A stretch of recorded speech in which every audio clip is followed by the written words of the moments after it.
அனைவருக்கும் வணக்கம். இந்த வீடியோ பதிவில் நம்ம பார்க்கக்கூடிய விஷயம் என்ன அப்படின்னா, கேரளாவில் வழிபடக்கூடிய குட்டிச்சாத்தான்களின் கடவுள் விஷ்ணு மாயா.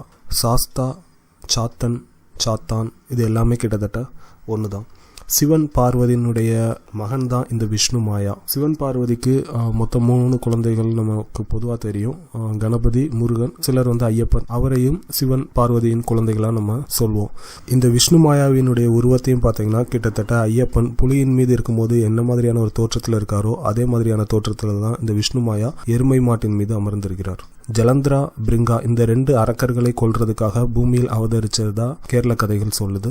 கேரளாவில் இவருடைய வழிபாடு மிகவும் முக்கியமான ஒரு வழிபாடாக இருக்குது. தமிழ்நாட்டில் எனக்கு தெரிஞ்சு இவருக்கு கோயில்கள் இருக்கிற மாதிரி தெரியல. மாந்திரிக சித்திகள் அடையிறதுக்காக இவர் வழிபாடு பண்ணுறாங்க. மாந்திரிக பிரச்சனைகளுக்கும் இந்த விஷ்ணு மாயாவை வழிபடுறாங்க. ஏன்னா விஷ்ணு மாயா அப்படின்றது குட்டிச்சாத்தன்களின் தேவதை, குட்டிச்சாத்தான்கள் வழிபடக்கூடிய கடவுள் அப்படின்றதுனால விஷ்ணு மாயாவை வழிபட்டாலே குட்டிச்சாத்தன்கள் நம்முடைய கட்டுப்பாட்டு கீழே வரும் அப்படின்றது இந்த மாந்திரிகத்தில் ஈடுபடுறவங்களுடைய நம்பிக்கை.